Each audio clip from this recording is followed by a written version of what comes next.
So alright students, मैं यशवीर सिंह आपका बहुत बहुत स्वागत करता हूं आपके अपने YouTube channel FP exam prep पर। As you know, we have started a series in the last video in which we are discussing 100 most expected MCQs for exam CUET 2024।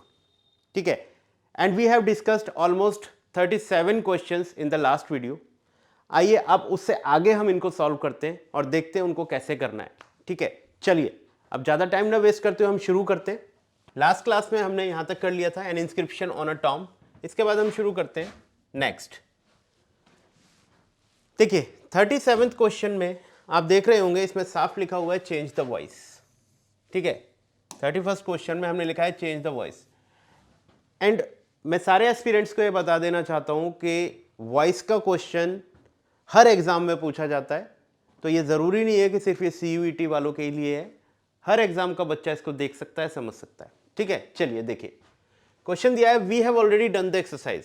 तो अभी आपको ये समझना है, जिन बच्चों को एक्टिव पैसिव में प्रॉब्लम होती है, तो अभी मैं उसको डीपली नहीं समझाने जा रहा हूं, मैं सिर्फ आपको एक ट्रिक बता रहा हूं जिससे आप ध्यान रखेंगे कि वो उसका पैसिव वॉइस क्या बनेगा। अब आपको क्या ध्यान रखना है, जब भी आपके पास एक्टिव या पैसिव से कोई भी क्वेश्चन पूछा जाता है बच्चों, तो सबसे पहले आप क्या चेक करेंगे कि whether the question is in active voice या पैसिव वॉइस। Got it? तो आप क्या देखेंगे कि जो क्वेश्चन दिया गया है वो एक्टिव वॉइस में है या पैसिव वॉइस में है। ठीक है, सबसे पहले ये चेक करें। अब आप जब देखेंगे तो ज्यादातर बच्चों को ये भी नहीं पता होगा कि भाई एक्टिव या पैसिव वॉइस को पहचाना कैसे जाता है। तो मैं आपको एक सीधा सीधा सिंपल तरीका बताता हूं। बी प्लस वर्ब की थर्ड फॉर्म, मान लीजिए मैंने यहां पे लिखा बी। अब बी की अपनी फॉर्म्स होती हैं, is, am, are, was, were, been, being. अब इस बी फॉर्म में से कोई भी फॉर्म होनी चाहिए और उस फॉर्म के साथ वर्ब की थर्ड फॉर्म होनी चाहिए। ठीक है, अगर आपको ये लगता है कि कोई बी फॉर्म लिखी गई है और उसके बाद वर्ब की थर्ड फॉर्म लिखी गई है, तो आपको ये समझ लेना है कि वो पैसिव वॉइस होगा।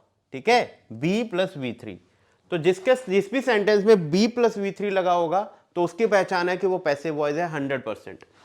अच्छा, जिसमें बी के साथ V3 ना हो वहां पर समझना वो एक्टिव वॉइस है। अब आ जाते हैं, समझते हैं इसको।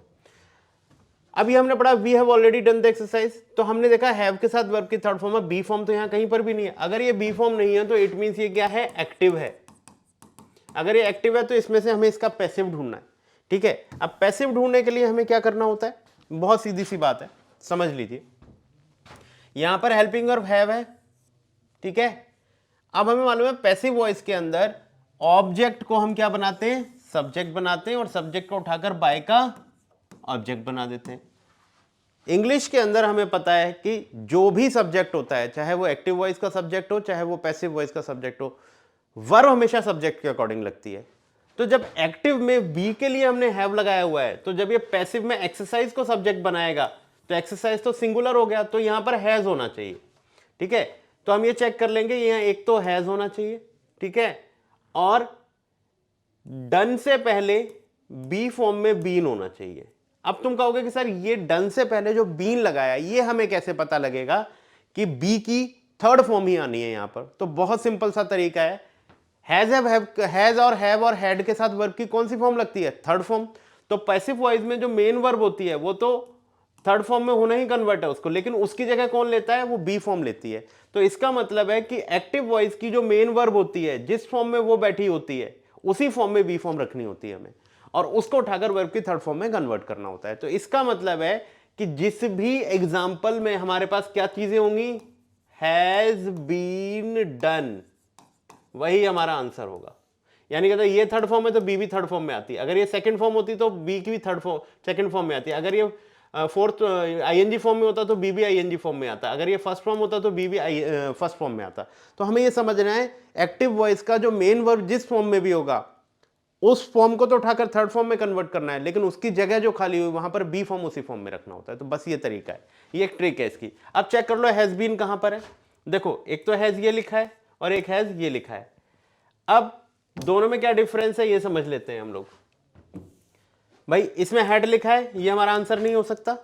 इसमें इज लिखा है, ये हमारा आंसर नहीं हो सकता, क्योंकि जो हेल्पिंग वर्ब एक्टिव की होनी चाहिए वही पैसिव की होनी चाहिए। अब हमारे पास दो हैं, एक हैज ये भी है और एक हैज ये भी है, लेकिन ध्यान से देखो हैव के बाद ऑलरेडी लिखा है यहाँ पर, लेकिन हैज के बाद यहाँ ऑलरेडी नहीं लिखा है, तो ये गलत हो गया। आंसर हमारा क्या बनेगा? B, the exercise has already been done by अस।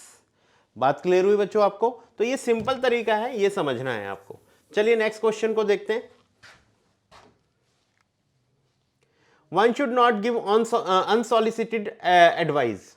अब देखिए ध्यान से, हेल्पिंग वर्ब शुड हो गई हमारी, अब गिव जो है वो गिवन हो जाएगा, क्योंकि वो तो थर्ड फॉर्म में जाना है। जो मेन वर्ब है वो तो थर्ड फॉर्म में जानी है, लेकिन जब ये थर्ड फॉर्म में आएगा तो ये कौन सी फॉर्म से गया था? बेस फॉर्म से। तो जो बी की बेस फॉर्म होती है वो क्या होती है? बी होती है। तो हमें देखना है शुड बी गिवन कहां गिवन है। गलत हो गया, शुड बी गिवन नहीं है यहां पर, ये भी नहीं आएगा, मे भी नहीं आएगा, तो अब क्वेश्चन यही बचा, unsolicited advice should not be given. Answer आ गया हमारा, बहुत सिंपल तरीका। बात समझ में आती है? ठीक है, चलिए आगे देखते हैं। The boys elected Mohan captain. ठीक है, the boys elected Mohan captain, इसको समझे ध्यान से। यहां पर जो एक कैप्टन लिखा हुआ है ये मोहन ही है। ठीक है, तो आपको ये ध्यान रखना है कि जब भी किसी नाम के बाद ऐसे कोई वर्ड दिया गया और वो दोनों सेम हो तो इसे कहते हैं हम ऑब्जेक्ट का कॉम्प्लीमेंट। ये क्या होगा हमारा? Object complement. Got it? इसको आप कहोगे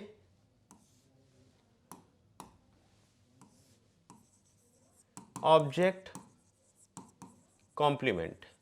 गॉट इट? अब ध्यान क्या रखना है, जब भी सेंटेंस में ऑब्जेक्ट कॉम्प्लीमेंट दिया गया हो, जब भी एक्टिव वॉइस में ऑब्जेक्ट कॉम्प्लीमेंट दिया गया हो, तो ऑब्जेक्ट कॉम्प्लीमेंट को हम नहीं छेड़ते। ऑब्जेक्ट कॉम्प्लीमेंट वहीं रखा जाएगा जहां पर एक्टिव वॉइस में ऑब्जेक्ट कॉम्प्लीमेंट को रखा है। सिर्फ चेंज किसको करेंगे? सब्जेक्ट, वर्ब और ऑब्जेक्ट को। तो ऑब्जेक्ट सब्जेक्ट बन जाएगा, सब्जेक्ट ऑब्जेक्ट बन जाएगा, कैप्टन अपनी जगह पर रहेगा। लेकिन अभी हमें देखना क्या है, क्या ये एक्टिव है पैसिव है? तो सीधी सी बात है, यहाँ बी फॉर्म कहीं नहीं लगी तो ये एक्टिव हुआ है, इसका पैसिव बनाना है। इलेक्टेड क्या है? वर्ब की सेकेंड फॉर्म। अब वर्ब की सेकंड फॉर्म को तो थर्ड फॉर्म में कन्वर्ट करना है, और थर्ड फॉर्म भी क्या होगी? इलेक्टेड ही होगी। वर्ब की थर्ड फॉर्म भी क्या होगी हमारी? इलेक्टेड होगी। तो ये जो हमारी मेन वर्ब है ये तो थर्ड फॉर्म में कन्वर्ट हो गई, इलेक्टेड ही हो गई।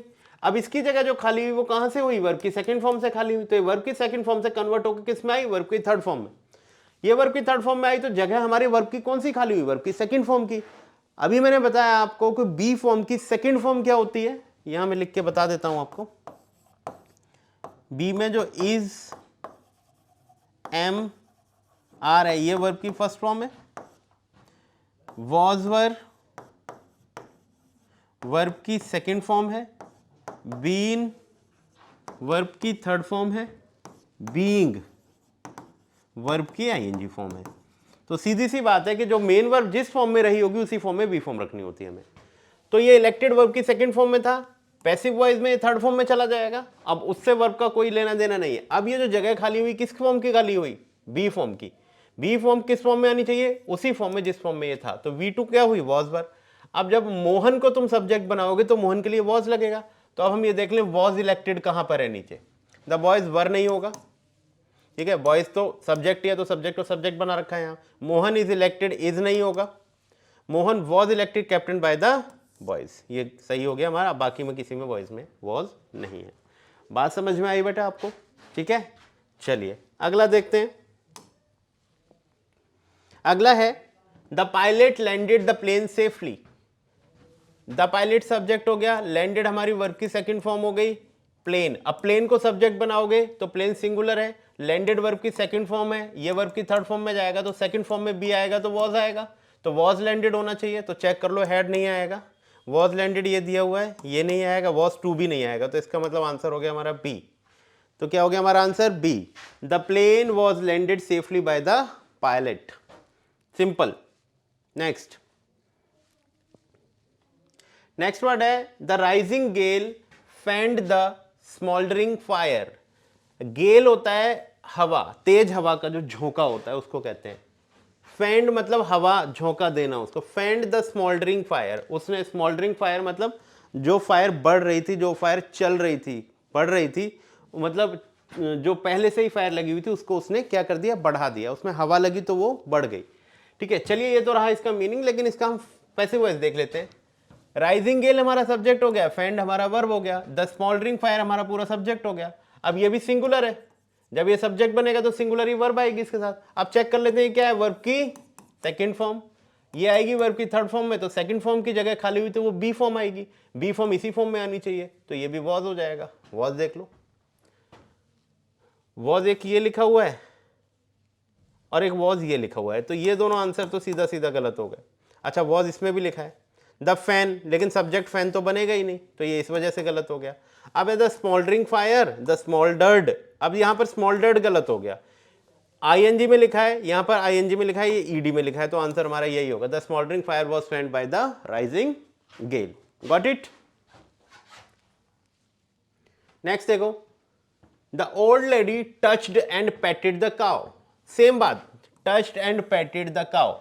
अब आप देखो ध्यान से, टच्ड एंड पेटेड भी वर्ब की सेकंड फॉर्म है, ये कन्वर्ट हो जाएगी वर्ब की थर्ड फॉर्म में, और इसकी जगह कौन ले लेगा, काउ अगर सब्जेक्ट बनेगा तो वॉज टच्ड एंड पेटेड हो जाएगा। चेक कर लो, the cow was touched, the cow, तो ये होगा द काउ वॉज टच्ड, एक वॉज टच्ड ये है, एक वॉज टच्ड ये है, लेकिन यहां पर cow was touched by the old lady patting her, ये तो गलत ही हो गया।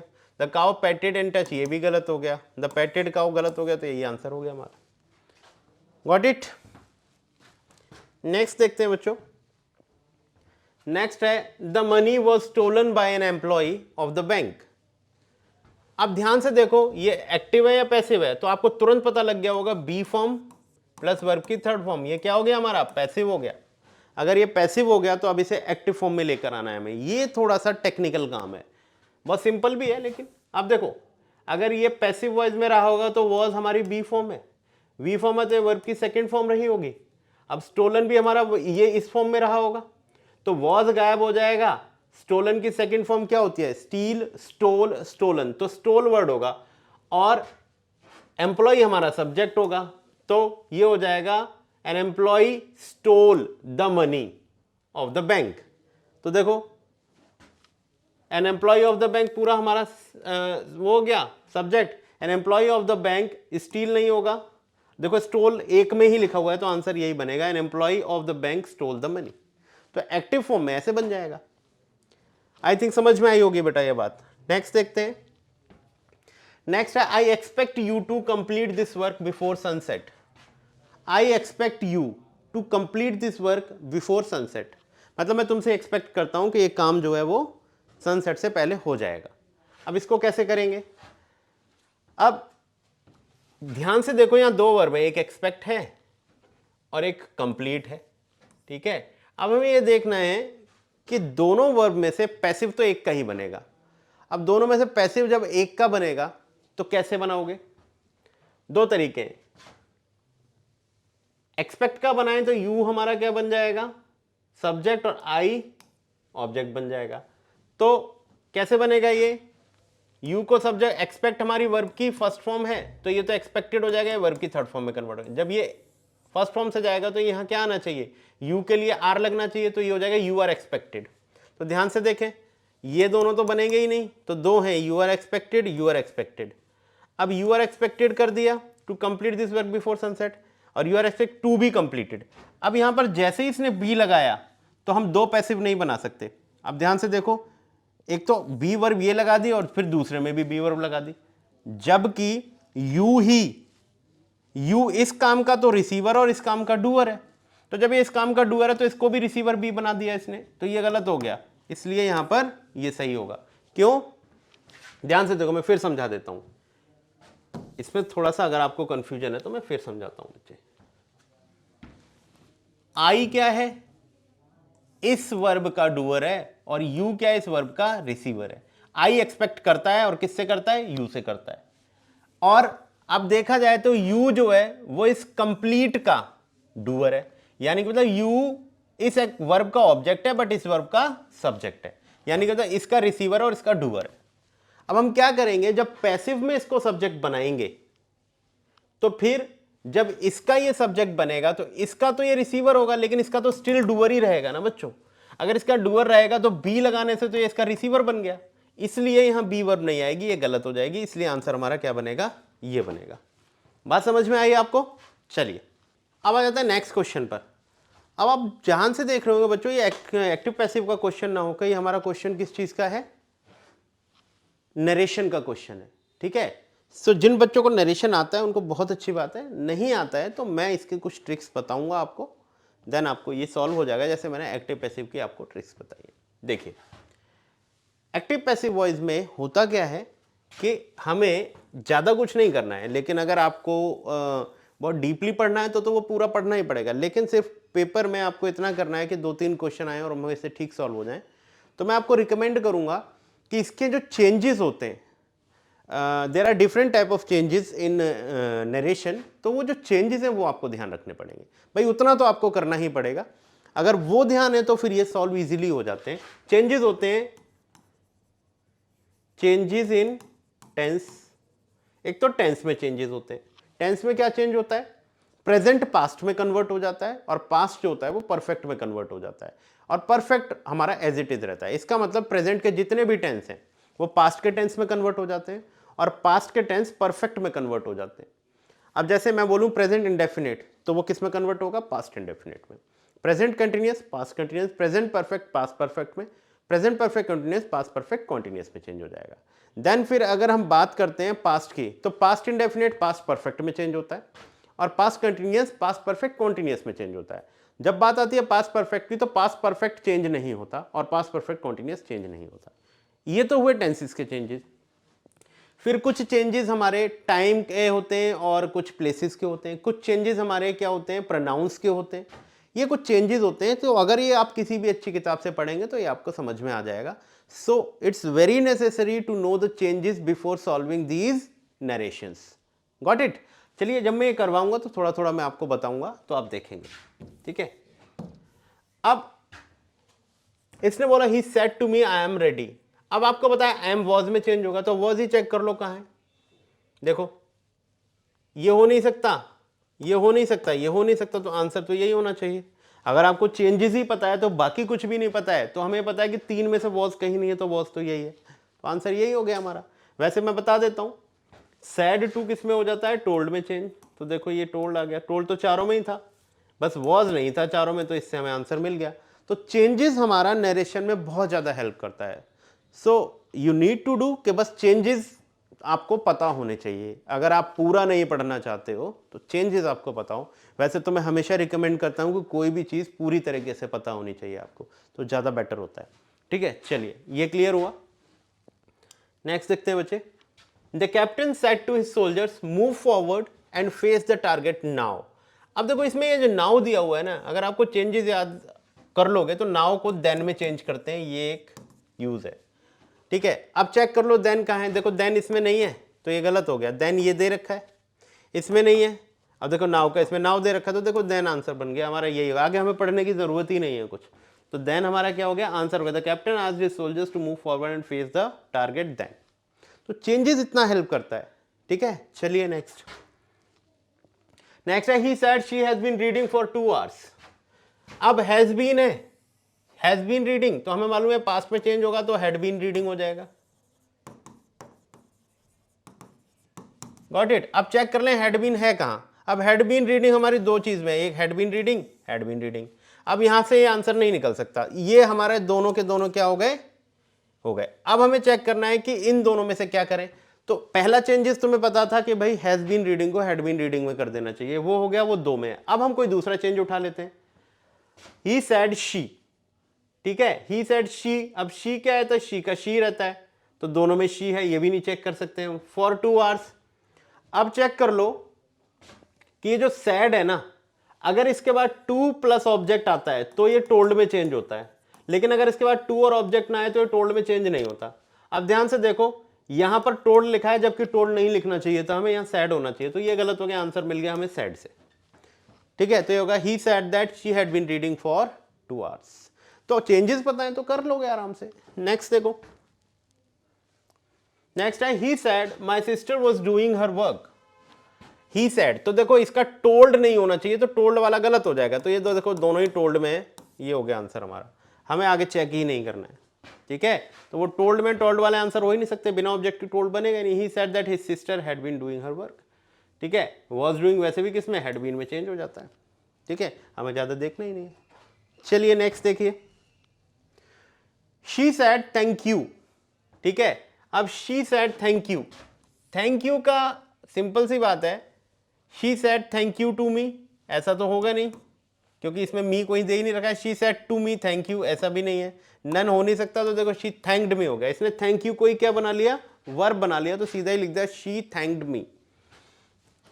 नेक्स्ट है बच्चों, माई कजिन सैड, टोल्ड वाले हटा दो, ठीक है, क्योंकि टू मी होता तो होता है, टोल्ड मी नहीं होगा, गलत हो गया। My cousin felt, my cousin sad, तो फेल्ट की तो बात ही नहीं हो रही, तो वैसे देखा जाए तो आंसर हमारा यही होना चाहिए, फिर भी हम चेक कर लेते हैं। माई रूममेट स्नोड, ये वर्ब की क्या है, सेकेंड फॉर्म, और जो सेकेंड फॉर्म है वो किस में चेंज होना चाहिए, हैड प्लस V3 में, तो चेक कर लो हैड V3 है क्या उसमें, हर हैड स्नोड, देखो ये आंसर आ गया हमारा।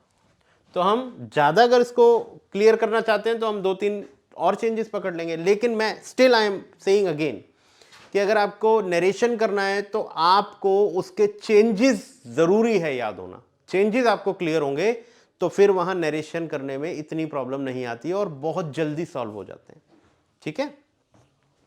चलिए नेक्स्ट है the teacher said Mrs Indira Gandhi died in 1984। Teacher sad, told वाले हटा दो, टोल्ड नहीं होगा, टेल्स नहीं होगा, ऑल आर इनकरेक्ट तो होगा नहीं क्योंकि देखते हैं एक बार फिर भी। The teacher said Mrs Indira Gandhi died, तो the teacher said that Mrs Indira Gandhi died in 1984, ये ठीक हो गया हमारा। एक्चुअली इसका एक रूल होता है, जब आप नरेशन किसी अच्छी किताब से या किसी अच्छे टीचर से पढ़ेंगे तो उसमें एक रूल होता है कि जो हमारे पास्ट के इवेंट्स होते हैं, जो हिस्टोरिकल इवेंट्स होते हैं, जो हिस्टोरिकल फैक्ट्स होते हैं, उनमें कोई चेंज नहीं होता है। तो देखो इसमें कोई चेंज हुआ ही नहीं है, सीधा सीधा वही लिख दिया है जो यहां पर लिखा हुआ था, तो इसका आंसर ये हो जाएगा बच्चों। नेक्स्ट देखिए, ही सैड गॉड इज वन। अब यहां पर भी ध्यान रखें कि यहां पर भी वही बात है कि जब भी आप कोई ऐसी बात कहोगे जो फैक्ट है, जो यूनिवर्सल ट्रूथ है, जो एटर्नल ट्रूथ है, जो साइंटिफिक फैक्ट्स होते हैं, जो आपके मैथमेटिकल फैक्ट होते हैं जिनको कभी बदला नहीं जा सकता, तो वो हमेशा उसमें कोई चेंज नहीं होता, वो एज इट इज लिखे जाते हैं। तो he said that God is one ही होना चाहिए, वॉज में जाना नहीं चाहिए। तो देखो गॉड इन वन, ये तो ऐसा दोनों गलत है, ये तो हमारा क्या हो गया answer, he said that God is one, ठीक है। नेक्स्ट देखिए, नेक्स्ट है हमारा, he said Sheela will have been working till morning. अब देखो विल हैव बीन का सीधा सीधा पता लग जाना चाहिए, विल हैव बीन वर्किंग का सीधा सीधा पता लगना चाहिए, वुड हैव बीन वर्किंग हो जाना चाहिए, वुड हैव बीन वर्किंग। ये चेक कर लो, विल का वुड में चेंज होता है, कैन का कुड में चेंज होता है, शैल का शुड में चेंज होता है, ये बात ध्यान रखेंगे। तो वुड हैव बीन हो जाना चाहिए और सैड की जगह टोल्ड वाला होना नीचे, तो टोल्ड वाला सीधा सीधा काट दो, ऑल आर इनकरेक्ट तो हो नहीं सकते, ठीक है। चलिए देखते हैं, अब देखो he said that Sheila would have been working, ये दोनों ही हो गए, would have been working। अब आगे चेक कर लो, till morning। अब दोनों में क्या गलती हुई कि इसमें that दे रखा है, इसमें that नहीं दे रखा, तो फिर हमें प्रेफरेंस हमेशा जिसमें that नहीं दे रखा है उसको दे देनी चाहिए, ठीक है। तो ये जाए Sheila, he said Sheila would have been working till morning, ठीक है, क्योंकि that जो होता है ना बच्चे वो ऑप्शनल होता है, ये हो या ना हो इससे फर्क नहीं पड़ता, तो जिसमें नहीं दे रखा है उसको प्रेफरेंस दे दो और उसको सही कर दो, ठीक है। हालांकि बताया यही जाता है कि दैट ही आना चाहिए, तो ये थोड़ा सा वो हो जाता है, ये दोनों ही ठीक है, दैट ऑप्शनल होता है वैसे, लेकिन मेरे हिसाब से प्रेफरेंस हमें बिना दैट वाले को दे देनी चाहिए, ठीक है। तो बच्चों आज का सेशन यहीं खत्म करते हैं, एंड आई होप कि जो मैंने आपको आज समझाया वो आपको अच्छी तरह से समझ में आया होगा, आपको पसंद भी आया होगा। अगर पसंद आया है, समझ में आया है, तो इसको सब्सक्राइब करें, इसको लाइक करें और इसको शेयर भी करें, ठीक है। तो थैंक यू फॉर वॉचिंग, मिलते हैं नेक्स्ट वीडियो में कुछ नए क्वेश्चंस के साथ।